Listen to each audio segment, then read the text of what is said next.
doing this process 40 plus times. Well, that's not true. Looking at hundreds and even more thousands of deals to then be able to buy 60 plus, going through this process 40 times is how I've been able to buy and hold over 60 rentals by raising over $4 million. So I'm using my own money to then generate over $20,000 a month of cash flow and almost $100,000 a month in ownership benefits, debt pay down and appreciation, and pay no taxes during that whole journey.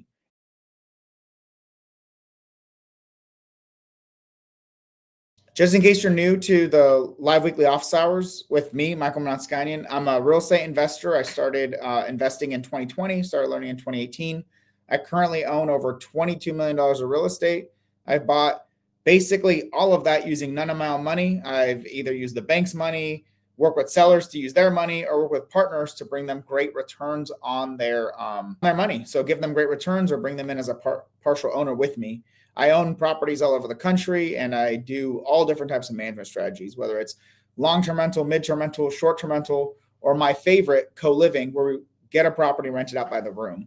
So with all that being said, today's office hours, instead of going the Q&A route, which if there are questions, I'm more than happy to answer them. But instead of going the Q&A route, I figured let's do live deal analysis together. Let's go find a creative deal since I buy all of my properties over the last several years were creatively financed because they just, why pay, 7% interest rate when I can pay 3%, 4%, 0% at times. I mean, the house that we're living in right now, we have 0% seller financed on that deal. So my thought is why not show you guys how to find these deals, at least the way that I'm doing it and the way the super investors are doing it, my community of super investors. And then let's analyze the deal together using, another amazing tool that my super investors get access to, the super deal analysis calculator. And then let's see how we would analyze that as a co-living home or a pad split rental.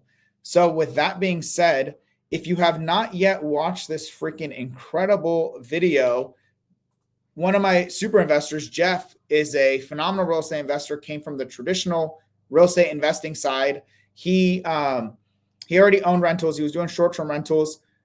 When he joined Super Investors, we really went all in on the co-living, raising money to buy deals, and leveraging creative financing. Well, within just weeks, Jeff not only closed one, but freaking two of these deals. So these are co-living properties. They each generate him over $1,000 a month. He raised over $120,000 to buy these deals. The first time he's ever raised money for a real estate investment. He raised over $100,000 for the first time ever. And these are leveraging creative financing, so he didn't have to use his own credit. He didn't have to talk to any banks. He didn't have to, pull the last 5 years of tax returns and all this, whatever, like the traditional crap that I'm dealing with right now. I want to refinance for, leverage, pulling some money out of one of my properties with a DSCR loan. I'm dealing with it right now. And it's like, gosh, this is why I almost exclusively only do creative financing. This is such a headache when it comes to trying to scale your real estate portfolio. If you're just starting out, I'm not saying don't leverage traditional financing. And if it makes the most sense to do so, do so. For me, I did a lot of house hacking using traditional financing. I used my VA loan, used FHA loans, conventional. You can go as low as 5% down with a conventional loan for up to 4 units. So there's a lot of great options. But when interest rates are in the 6, 7, 8%, we can buy deals. I'll show you plenty right now. You can buy them at 2%, 3%, 4% interest rates. You don't have to deal with all of the headache that banks require. And you can buy these investments using none of your own money, right? Like it's just a no-brainer. So I've dropped that in the comments. If you want to watch that video, friggin' phenomenal. It's in the comments for YouTube, where Jeff breaks down exactly how he found the deals, how he analyzed them, how he funded them, and then how he plans to own and operate them. He goes into pretty extensive detail right there. So that is an opportunity for you there to just check that out and get kind of the inside track. So let me put on my do not disturb and let's get going. So with that being said, if you have any questions throughout this live, the live call, please drop them in the chat. I'm happy to answer them. I'll have to switch back and forth since I'm screen sharing, or I will be screen sharing. So first and foremost, let me explain what we're looking for. We are looking for cash flowing rentals. That means every single month, there is more money coming in as income than all of our expenses, all of our property management costs, and then all the reserves we need to set aside for the property, including property vacancies and setting aside money for maintenance and capital expenditures, because those will be costs you have to pay, maybe not today, but over time. So you want to make sure you set those funds on the side for that. So number one metric that we're looking for is, does the property cash flow? Is it making more money each month than it is costing us in expenses and reserves? That is the first major focus area. And obviously, the lower your monthly debt payment, right? If you're paying 7%, or if you're paying 4% instead of 7%, your monthly payment on that same loan amount is much lower. So that can add to your cash flow, right? So we're going to really focus on the debt side of things to see if it's possible to cash flow.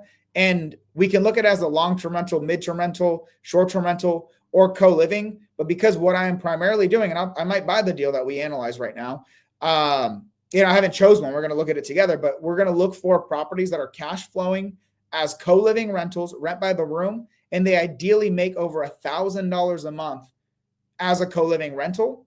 That's like the first metric that we're trying to hit. Then we need to ensure that the cash on cash return, the return on the money we have to put into the deal, justifies the cash flow that we get out. And that's what cash on cash return is. Very simply, it's how hard is your money working for you, or how much cash flow are you generating within that first year once the property stabilized, right? Once it's rented out and all that, how much are you generating in cash flow divided by how much you have to put into the deal. That is the metric that you compare to, like, how is the stock market? Like what percent is it appreciating? Or if I were to lend this money out, what are those returns? That's like the minimum that we're looking for is cash flow. Is it positive? Ideally $1,000 or more a month. And then is our cash on cash return at least 10% or higher, which is equivalent with the stock market, but we also get a bunch of other benefits as real estate owners, right? We get the cash flow, but we also get property as going to appreciate in value over time. Real estate, I mean, look back at most periods of history, real estate always costs more in the future than it did in the past. And right, you got to adjust for inflation, whatever, but properties always appreciate in value. Yes, over a long enough period of time, properties appreciate in value unless there's massive changes to like the local economy. And then debt pay down. Every single month, your tenants are paying you. You're using that to pay down your debts. That property is that property's debt is decreasing, right? So you're generating ownership benefits from the property. Like this is, you're buying it, right? The property is appreciating in value. So you're getting equity this way, right? It's 100,000, let's say, of equity this way. You're also paying down your debts, right? So that's another, let's say $100,000 over your hold period. That equity of $200,000, that's real value. You don't get that in the stock market. You don't get that as a lender unless they allow you to also own the property with you, which I do allow my private money partners to actually own the real estate with me, not just to be lenders. And so you get the cash flow, property appreciation, debt pay down, right? Those awesome ownership benefits that are building your equity, and the tax benefits, which for me, I haven't paid taxes in years because real estate is a very tax advantage asset to invest in. So I just haven't had to pay any taxes regardless of my income because of how much we get to write off from my really large real estate portfolio. Even if you just do it on one property and you get those benefits, talk to your CPA, not a CPA, not an accountant, talk to your CPA. But those are benefits that are tangible as well, because the less money you pay in taxes, the more you can use to invest or literally enjoy your life, whatever you want to do with that money as opposed to pay taxes. So with that being said, we're going to go look for cash flowing co-living rentals that generate at least $1,000 a month in cash flow and have a cash on cash return of 10%. I prefer to buy in Southeast markets.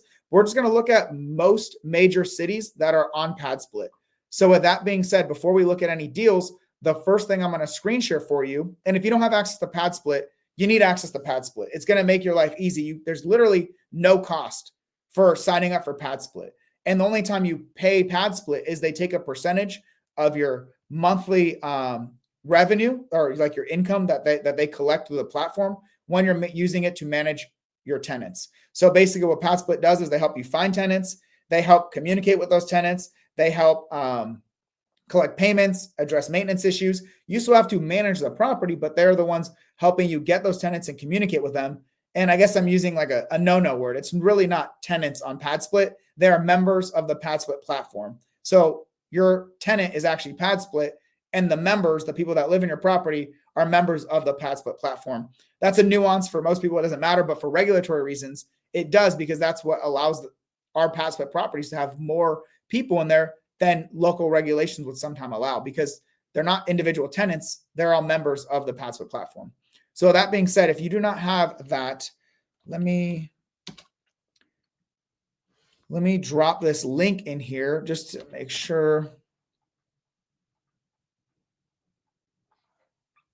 This is my link. The reason why I share my link is because if you use my link, yes, maybe I'll make some money down the long term. If you operate your pad split and your first one is a successful 4-bedroom passive property, yeah, I'll get some money. I don't need your money from referral. I don't need affiliates, whatever.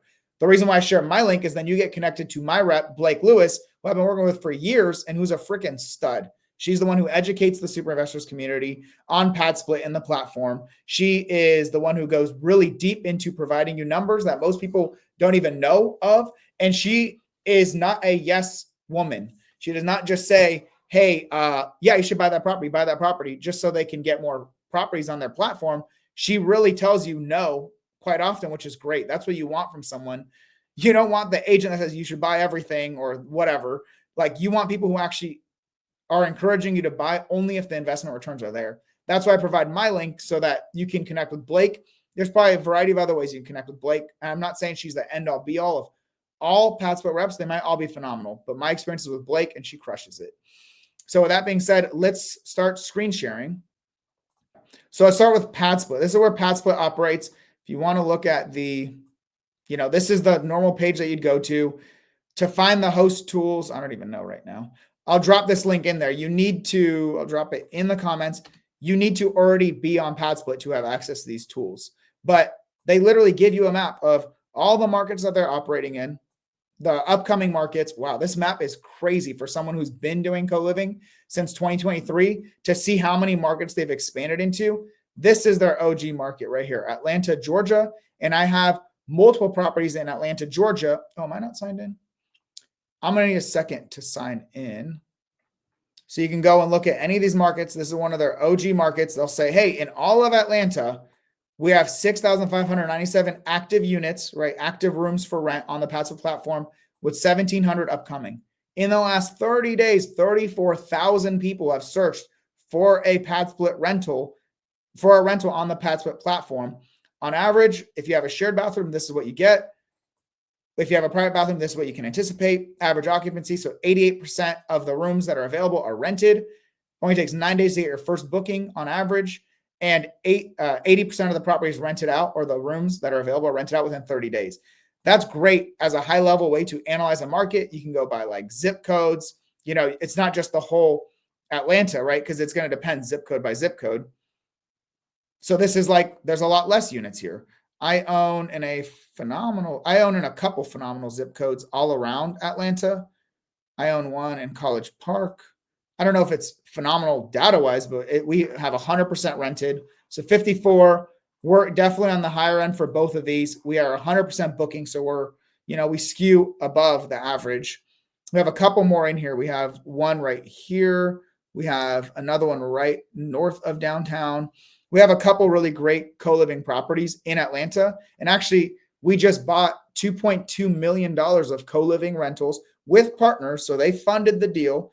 And we bought 3 properties, were 7 total units. 7 total units because they're all small multifamily, a triplex, a duplex, or really a single family with an in-law suite that operates as a duplex.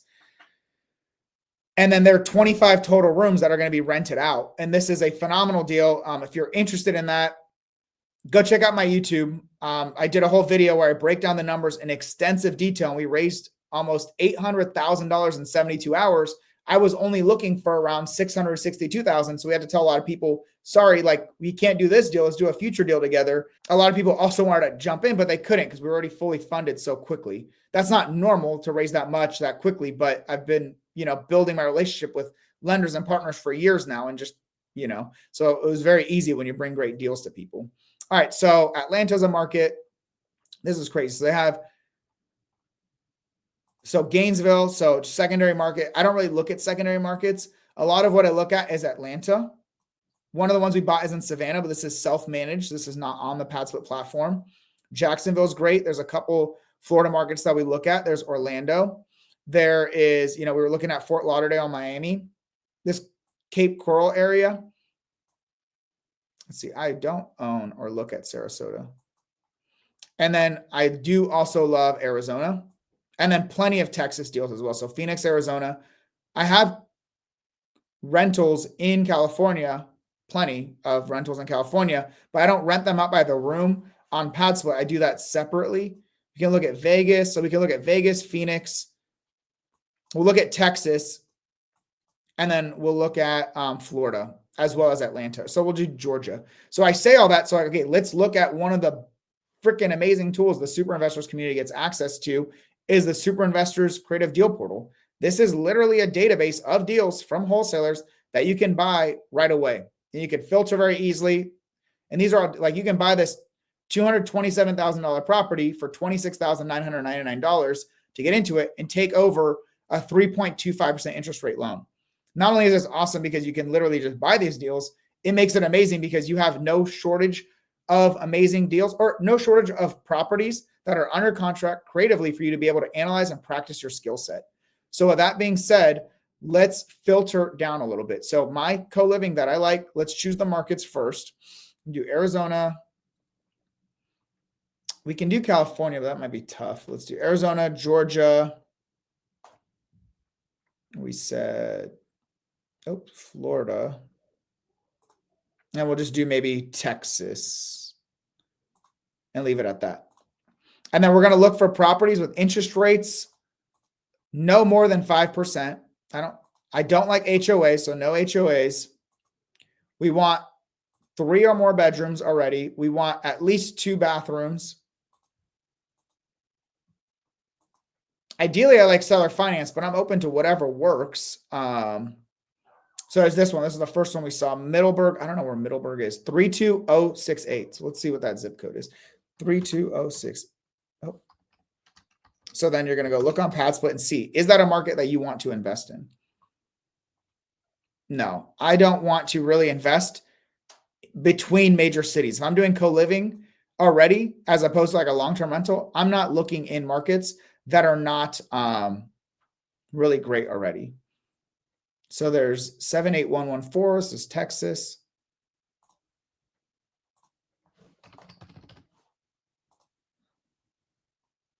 Let's see. Texas. Let's zoom out. Give me Texas.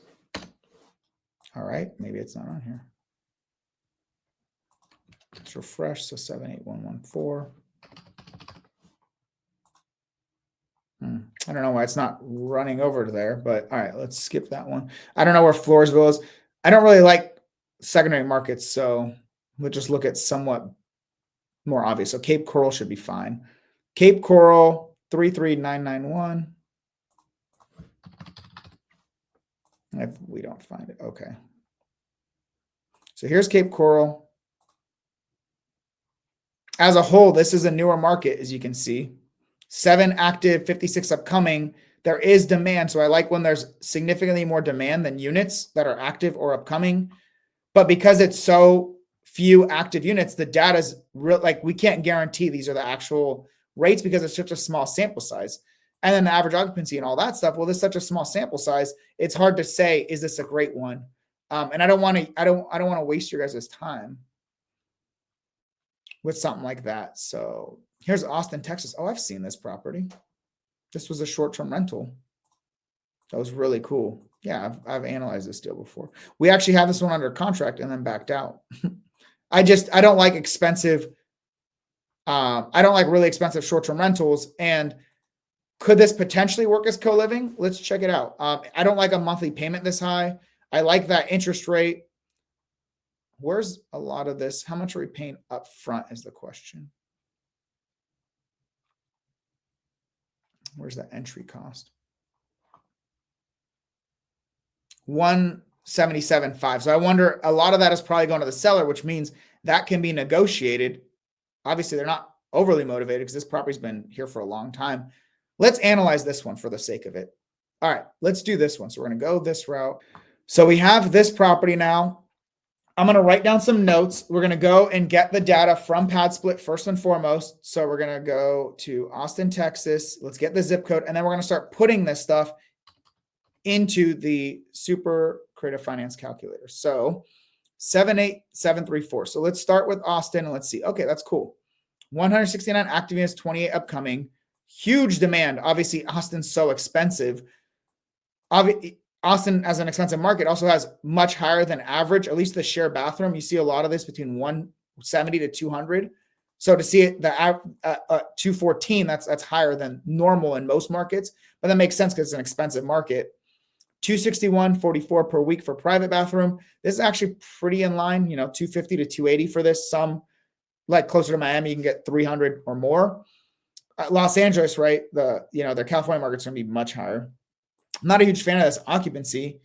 10 days to first booking and 20 days to 80%. So they get rented pretty quickly. They get filled up 80%, but for some reason, their average occupancy is extremely low. Let's see this zip code, 78.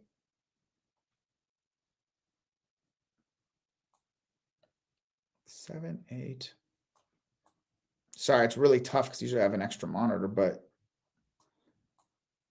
let's look this up on the internet first on Google Maps and see where it's even located. If it's too far out, it's not even a good co-living candidate. So, oh yeah. No, this is no way. You don't want to do co-living this far away. I mean, this could be a great short-term rental, but I don't even know if it's a great short-term rental because there's all these amazing places much closer to the water. I don't know if this one is going to be the one that stands out. For the sake of analysis, although I wouldn't want to go this route, like I wouldn't actually want to buy this thing, let's just analyze this deal. I really want to make this as valuable as possible for you guys, though. Let's see. Georgia, this one feels too far out, though, for this size. It feels too far out. San Antonio could be good. Let's see. Let me see where this address is. Not huge, so that's going to be an issue. But because the payments are so low, it may not be an issue.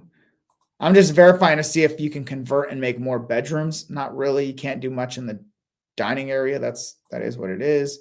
The living room looks like an integral part of the house to be able to go places. So it's in fine enough condition. I mean, I saw a little bit here. Hopefully it's not water damage. It'd be weird if there's a single story in that for water to have been there unless it's a roof leak. All right, let's get past that. Here's another San Antonio one. 1409. All right, let's look at that.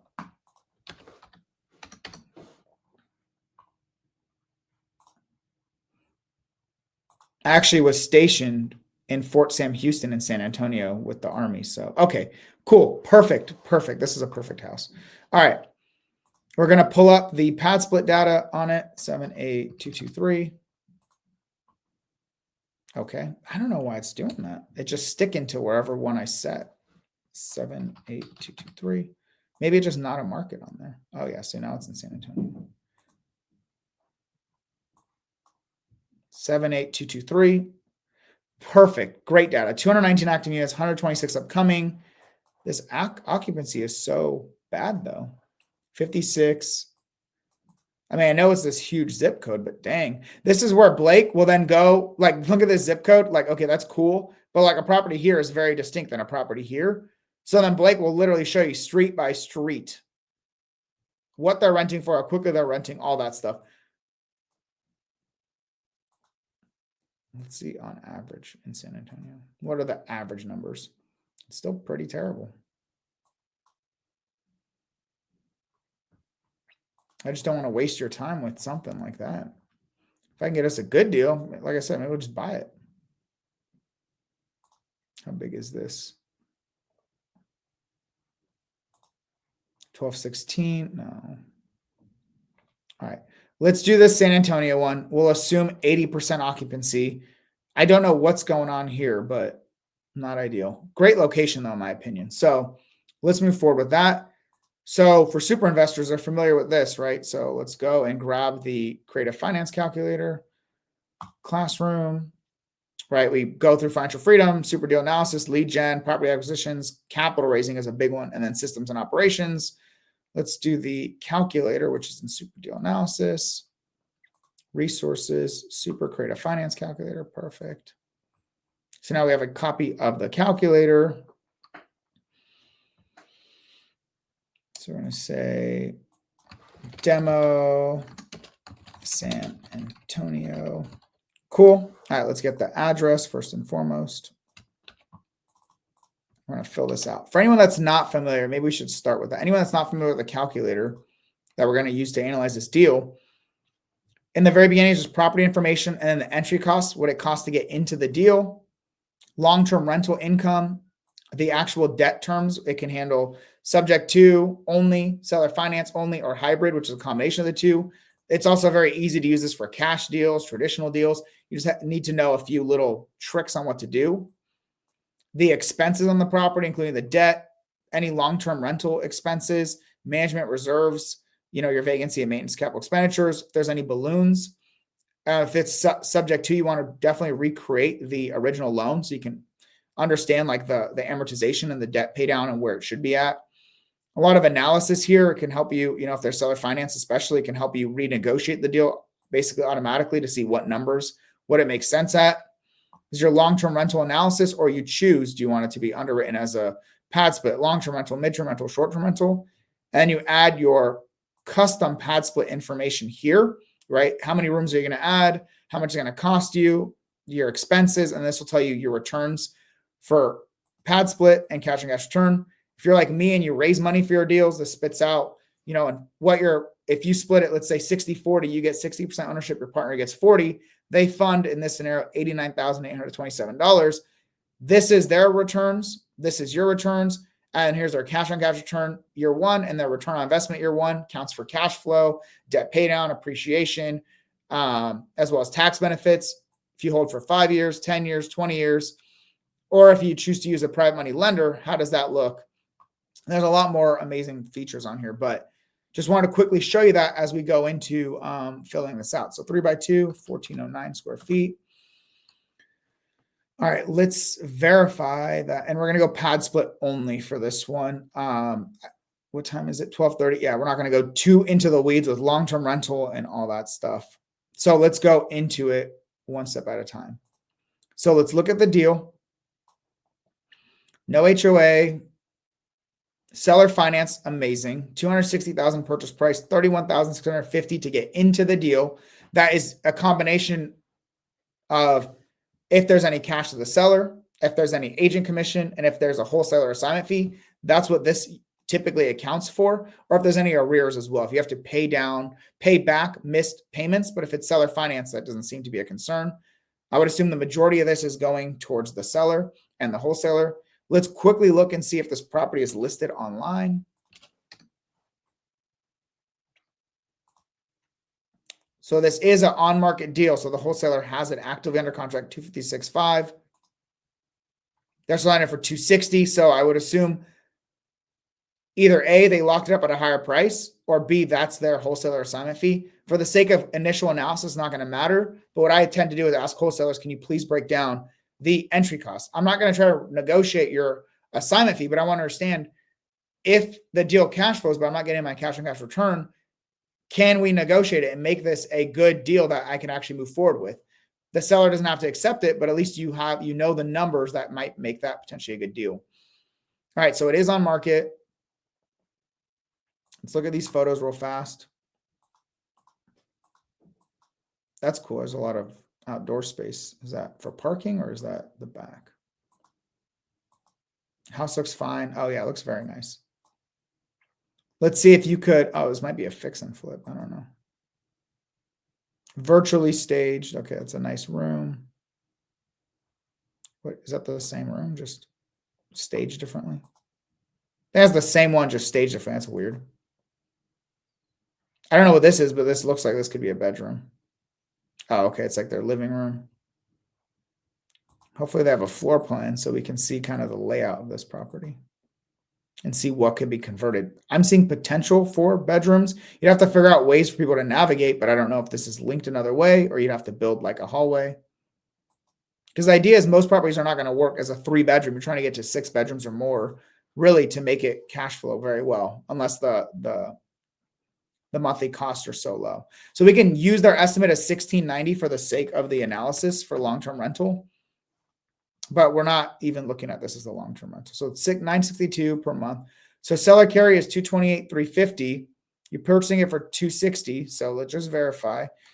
Equals $260,000 minus $228,350 is $31,650. So the seller is carrying $228,350.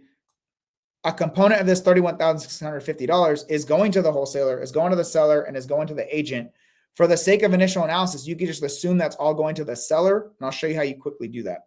So your purchase price is $260,000. Your down payment is $31,650. So this is a percentage. You can put the percentage to change it. It changes this down payment, but because we know what the dollar amount is, let's just put $31,650. Even though, like I said, we don't know what's going to the seller, the agent, or the wholesaler, we know this is how much it costs to get into the deal. If you want to see what that is as a percentage, equals, click that, backslash or divided by purchase price. So it's a 12.2% entry on this, right? There's other costs, but that's an entry here. And you have to account for, right? They never account. Usually they won't account for the transaction coordination and closing costs. You have to account for that separately. There is no sub-2 loan. So this is 0. There's no sub-2 loan to worry about. This is straight seller finance.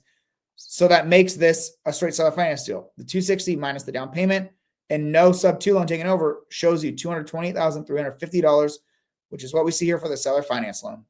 At 3%, amortized over 30 years is a payment of $962.73, which is what they have here, and a balloon of 8 years. So if we want to say a balloon on the seller finance loan is 8 years, it means in 8 years, and let's change the first payment date to the first payment date, let's say is 4/1. Let's say you close on this and your first payment is April 1st, 2025. Okay. So 8 years from that, right? 4/1/2033, you would have paid $42,000. Let me zoom in real fast. $42,457 of that loan down, principal down. You would have paid $49,966 in interest to the seller, which means you still owe $185,395 to the seller in 8 years. And for the seller, their profit is $277,818 from this loan right here, right? They made some money up front, but from this loan, instead of just selling it traditionally and probably paying more on closing costs and not getting the price that they wanted, because they went seller finance and had interest, they took $228,350 and 8 years later made that $277,818. Hopefully that makes some sense. Quickly see if there's questions, but I think we're good. Okay, cool. Hey, Tracy. Yeah, Charlotte. I love Charlotte. We have an awesome sober living home in Charlotte. I love North Carolina in general. All right, so we have the debt information, straight seller finance. They're saying taxes and insurance.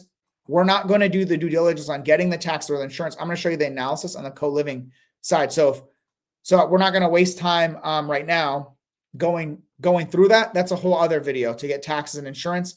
For people who have my calculator, there's a free version as well. It's in the YouTube description. Go ahead and grab that. It's a lot of this functionality minus the initial analysis and the different management strategies and all the capital raising and all that. But it's the number one freaking creative finance calculator, and it's free. So you're more than welcome to get that. I'm not just saying that, like when you Google creative financing calculators, mine is like top 3 with only my mentors above me, basically. So I feel pretty confident in saying that. All right. So here we have the seller finance payments, property taxes. So this is, you fill in the pink cells because this is the annual and this is just divided by that. So what we'll do here is equals 346 times 12. So 4152. Insurance equals 86 times 12. I think it'll actually be closer to like 150 because you're going to rent it by the room, not as a long-term rental, or if this is a homestead, right, they get cheaper.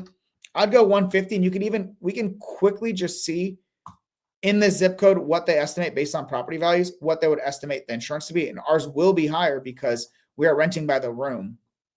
So by location, let's go Texas. So 2 to 200, 1889. We estimated 1800. Cool. That's fine.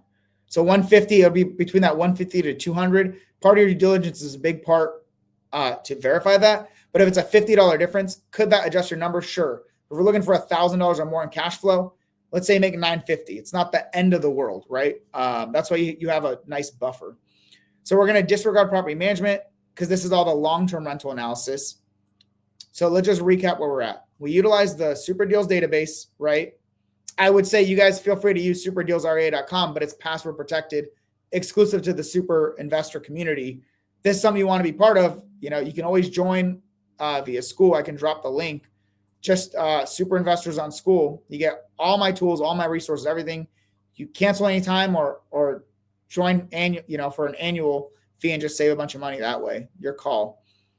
All right, so we've got the debt information here. We've got the long-term rental estimate provided by the wholesaler. We've got the expenses that are relevant for our pad split analysis. We added the balloon, so we know in 8 years we owe that much. And the only other thing we need to do is go into our entry costs. So agent commissions, the 31,650 accounts for agent commissions already, so that's zero, right? That's already lumped in there. There's no wholesaler fee because that's already lumped in there. What you can do is you can take this and put, 11,650 to the agent, 10,000 to the seller, and 10,000 to the wholesaler.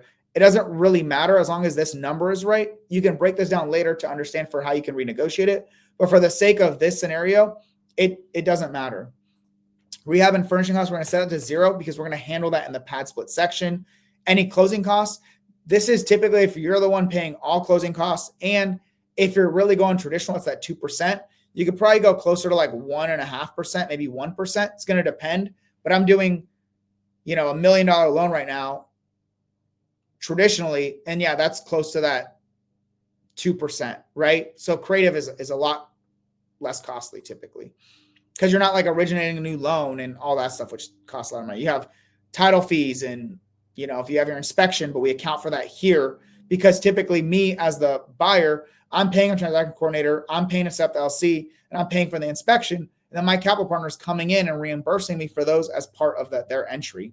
So we have this. Carrying costs are like 3 months of reserves for your property to get it renovated, rented out, and furnished. So you don't have to worry about your debt payments or utilities or whatever else. And we're gonna build onto that after we do the analysis for co-living.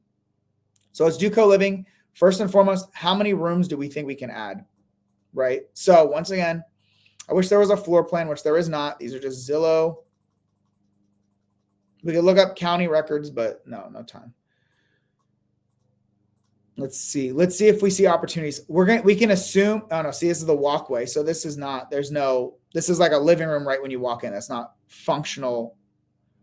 You're not going to be able to make this a bedroom because I think this connects to parts of the house. This connects to parts of the house. There's no great way, especially with this entryway. This could theoretically be a room depending on what's down here. I just don't think that's feasible. I'd love to see what's down this staircase, and we will. Is this the entry that we just saw? Yeah, so that's the tile room. What does this lead to? So there's a hallway. So this can easily be one, if not maybe 2 bedrooms right here, right? From the common area, this is 1 right here, maybe 2 right there. Because we don't know the size, I can't tell you because I'm looking for bedrooms that are close to no less than 80 square feet, but ideally 100 square feet or more, right? So like a 10 by 10 room. The lowest you can go, and I don't recommend it too much, is 10 by 8. Those tend to generate the least amount of income and hardest to fill and fastest turnover because it's so small. But at least a 10 by 10 room, it's hard to approximate. So we can say this is at least 1 room. See if there's any other. I don't know if they count this as a bedroom or not. I would assume they do because they virtually stage it as a bedroom. There's a closet, so technically it is a bedroom. Virtual staging looks so weird. It's good you have your washer dryer over there. I mean, all I'm seeing is maybe you can add 1 more. We can read this and see what they say. 2 spacious living areas. third can be used as a flex space, bedroom, or office. That means it probably doesn't have a closet, which is fine. I honestly think maybe you can do 1 bedroom. Let's see why this one is a good creative deal anyway. Let's see if it's a low equity or, oh no, they own it outright. So they listed for sale for $310 in 2023, November 2023.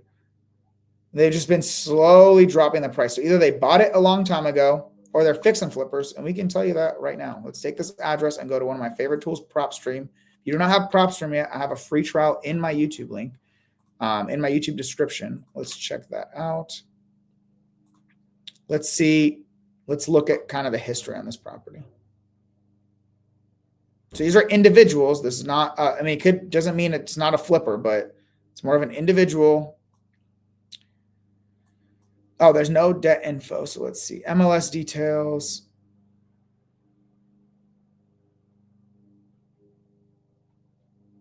This is really it. So they have even less right now. There is no mortgage because you don't see any mortgage information here. That's one of the things. Property details. Oh, there's a lien on the property. That's not good. We have to account for that. $661,000. What? This is something you'd want to verify. That's what the title company will help you do. But you want to be cognizant of that. Might be multiple liens. That's terrible. All right. So that's something to account for. That's another, it says non-owner occupied, so they may not be there. They've owned it for 4 years. So, all right, let's see. Let's get rid of that. Let's get rid of that. Okay. So I think you can only really add 1 more bedroom. This is already almost a no-go for me because it's just too small. Everything went to poop here because these 2 numbers have to equal your existing bedrooms plus the ones you're adding. So it needs to be 4. Because it would be 4 bedroom, 2 bath. I would assume maybe 1, the master suite, has a private bathroom and the other 3 are shared. And that'll get all the numbers back. From my experience, 6,500 is a pretty solid estimate for converting like a living room or a dining room and adding a few walls to then make it a room, a bedroom. This one's even easier because they already have the areas. This is even cheaper. I would say maybe this one's like 3,500, but it needs to be enough of a project for a contractor to come out and do the framing and the drywall and the painting and all that. Like if it's too low, they just may not even want to do that, small project. Furnishing costs. So this is 4 times like the number of bedrooms times 1,500, but it doesn't cost 1,500 to renovate a bedroom. That also to furnish the bedroom. That also accounts for like furnishing the common areas as well. Like the kitchen, there's maybe a little bit of patio furniture. There shouldn't really be a big living room because I think it's awkward the way they have it. Like if you have a property that's being rented by multiple people, you don't want to make this entryway the way that they have it. You don't want a TV or people sitting in the freaking walkway. I would just keep that pretty barren and just nice.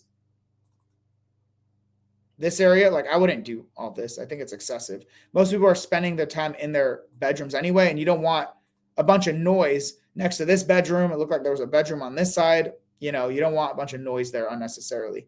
They can have TVs and whatever they want in their own rooms, especially in a smaller house like this one. So now your entry has gone up to 52,827. Let's see what the rental income estimates are so we can swap this over now here.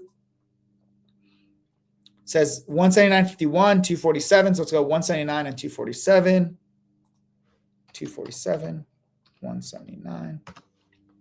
So your pad split monthly income is $3,397. Your debt payment, right? The debt payment from up above, $1,459. You're going to see the seller finance plus taxes and insurance. So your debt and basically your escrow, if it was a regular loan, or your tax and insurance, which you're going to pay directly, amount to $1,459. Utilities on average is around $600. If you have more bedrooms, it's going to cost more. Less bedrooms, it might be a little less, but there's just a lot of fixed expenses. For those in Texas, your utility costs more than I do, but water, electric, gas, trash, internet, and landscaping is basically what I'm accounting for here. 400 is for utilities, 100 is for internet, and the other 100 is for like landscaping and just general maintenance of the property. Pad Split itself, we can put 10% for their management. They really charge 8% for management on their properties. However, you could see it here. I have a breakdown of it. They collect the first 10 days of income, 100% of those first 10 days on a new tenant. And then after that's 8% of whatever the monthly is.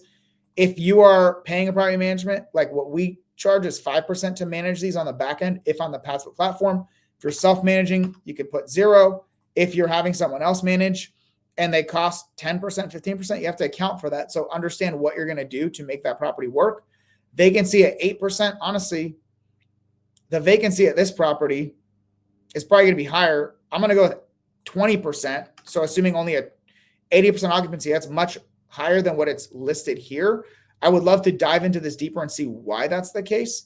There's enough units to have pretty good data on this. I would love to see why, and that's something I would talk to Blake about. And then setting aside maintenance and capital expenditures for reserves. So, with the vacancy alone and the low rental income, because there's less bedrooms, this deal is killed. Even if this was 3 more bedrooms, right? And you had 3 more added here. Is that right? No. Oh, this was 3 more bedrooms. Then this deal would be much more profitable, as long as, you'd have to account for your additional utilities and all that, because the debt is fixed. Even with a very high vacancy and all that, this would be a cash flow deal. That's why I like that 6+ bedroom range, because that's when deals start really penciling out for that $1,000 a month cash flow. But because I only see 1 logical bedroom to add, we can't put that. It's disingenuous. So this is a negative cash flow deal. Because this is seller financed, you can, let's just work off of this now so you can see a lot more. So let's close that. Cool. Because of the seller finance, you can very easily bring this down from 3% to 0%. Not very easily, but you can do that and see what that does to the numbers, right? You still have to negotiate that with the seller, but that adds that $308 of cash flow in the best case scenario, right? Essentially, no interest to the seller if they want to get this deal done, and it's still only a 7% cash on cash return. So the cash flow is too small, in my opinion, for a co-living property. Even in the best case scenario, 0% seller finance. And because the cash flow is small and the entry is relatively high, it's not the biggest entry, but for a 1 or a 4 bedroom co-living, it only generates $308 of cash flow, right? There's reserves and all that too. Don't get me wrong. There's money set aside for reserves. A big one here is you're not going to have your property filled, is what we saw with the co-living or with the Pad Split data. The cash on cash return is still too low. The only thing you can do to increase your cash flow, essentially, because you can't, if the expenses are what they are, the utilities and all that, you can't really adjust that. You have to pay Pad Split. You have to pay Pad Split. If you want to do self-manage, you could do that. I don't advise for that to be your solution, to just buy yourself a $340 a month job. I wouldn't do that if you're trying to really scale your portfolio. I would leverage Pad Split and manage on the back end on your own, right? But I wouldn't try to both self-manage off Pad Split and then do all the management yourself. That is a easy way to buy yourself a job that you probably do not enjoy. I wouldn't fudge the numbers on the vacancy or the reserves. So the only thing you can really do is adjust the debt. We've already adjusted the debt. We already have it at 0%. All you can do here is say, hey, well, I will buy this from you. I'll pay you a down payment, but I can't pay you anything. I can't pay you anything a month. Or you say, I can pay $300 a month.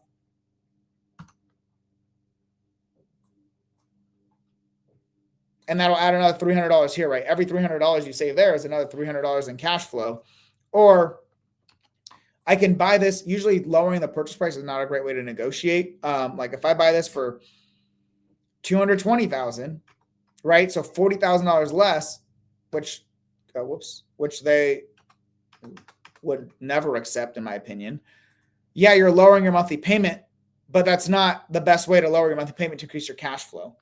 What I would rather do is lower the monthly payment as much as possible and then increase the property purchase price or leave it as is.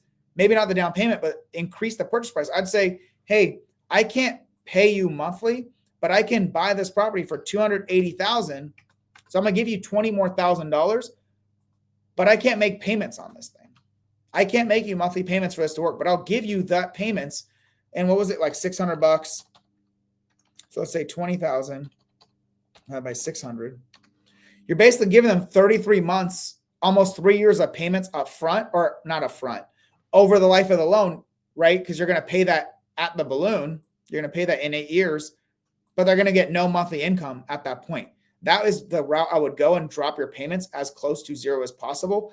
They more than likely won't accept that. And just, you have to understand that that is what it is. And then now you're getting a lot closer to your pad split cash flow goal, right? This is assuming you are managing the vacancy is 20%, not the 40% that we saw, roughly 40%. So I'd want to work with a pad split rep to get very clear on what's going on in this market. Is it just too new? Is there not enough data? Are there a few really expensive properties skewing it down? Obviously, if you can add an extra bedroom, if you're local, or send someone out to walk the property, or a contractor, that would be very beneficial to account for that here. One other thing you could do is reduce your maintenance and capital expenditures, let's say from 10% to 5%. But you can't leave it like that. You still need that value. You still need that. So at 10%, that's $340. You're dropping it like $170. You can raise a couple years worth of that. So equals 170 times 36. So you can raise $6,120 of that and see like upfront, and set that money aside for reserves instead of just putting it aside every month. Because once you have a certain amount of reserves, you don't need to keep adding to it. And for me, that's roughly $20,000 for a property. I don't need to keep adding more and more reserves. So if you just added that $6,120 up here in these reserves, and this was substantially went down because there's very little payments now. So we're going to want to bolster this up. But let's say you just change this to, let's disregard the months. Let's hard code this to like $20,000. So you're setting aside $20,000 of reserves, increasing your entry cost substantially, but you're walking into a lot more reserves on the property to get it renovated and furnished and rented out. And then if you need more reserves for the property, you already have that front loaded instead of doing it monthly. If you go that route and you're able to reduce your maintenance and capex because you're front raising that, and you're paying pad split, and you're self-managing, and this 20% vacancy works, and you're paying the seller nothing, right? I say all this because it's theory, right? The seller still has to accept it. You're giving them an extra $20,000 up front, and you're paying them no interest. This could be a great deal for someone who wants to own this. For me, it's not worth it. It's worth it if the seller's willing to move forward with it. This is not a deal I would necessarily pursue myself. But for you, if you want $1,000, you want to self-manage the back end, leveraging pad split, you verify these numbers are pretty accurate, you raise the money, and you have the ability to raise the money, your cash on cash return for pad split is 19.4% as a pad split. So let's say you're a brand new capital raiser, right? And you give 50% cash flow, 50% ownership to your partner. They bring in $68,750. You get them 50% ownership, 50% cash flow. You found the deal and help negotiate it, and you're going to be the one to manage it, whatever pad split does not do. For your partner, they're getting a 9%, almost 10% cash on cash return, and 22% return on investment.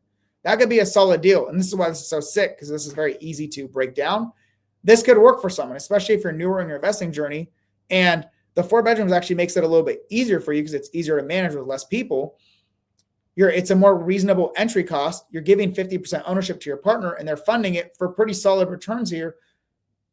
This could be a deal that makes sense for someone.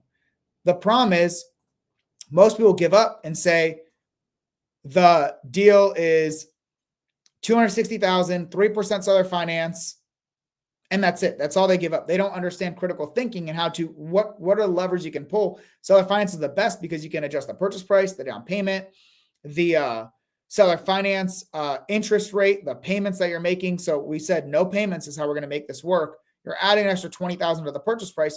You can add $40,000 if you chose to, like whatever works for the seller. And explaining by the numbers, I can't get the returns I need to be able to raise the money for this deal unless we go this route. I can pay you more upfront, but I can pay you more in the purchase price, maybe a little bit higher down payment, but more purchase price if I'm able to do no monthly payments, right? And you could even figure that out. You can say it's 19.4%.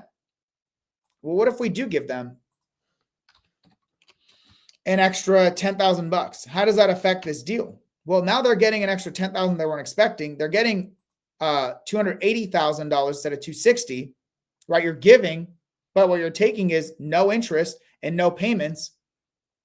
and you still have a deal that cash flows well and has your cash on cash return for you and your partners to still get solid returns, you're getting in this scenario, right? You're splitting it 50-50. You're getting over $550 a month using none of your own money, none of your own credit, and you're providing the seller a win for them. They got a higher purchase price than they were expecting.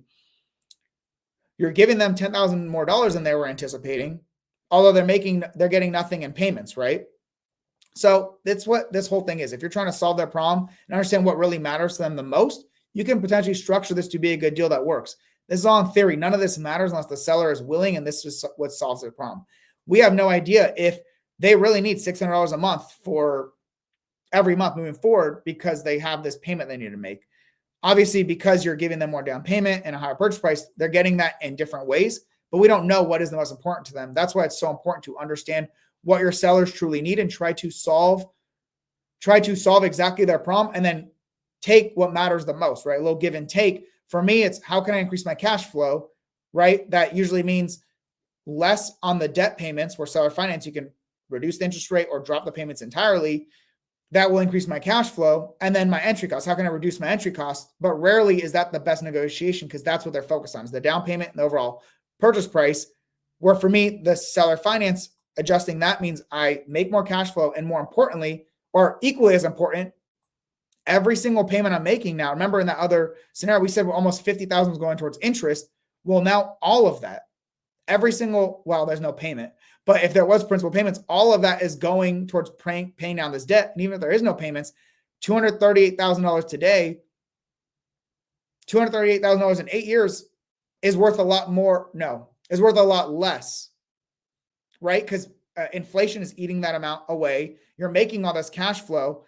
To pay them $238,000 in the future is a way better scenario, because it's not growing in value, right? The interest, there's no interest. It's not growing in value what you owe them. And actually the opposite is happening. Inflation is eating this away a couple percent every single year, while you and your partner are generating over $1,100 a month, or you self-fund the deal and you make it all yourself and getting a solid cash on cash return.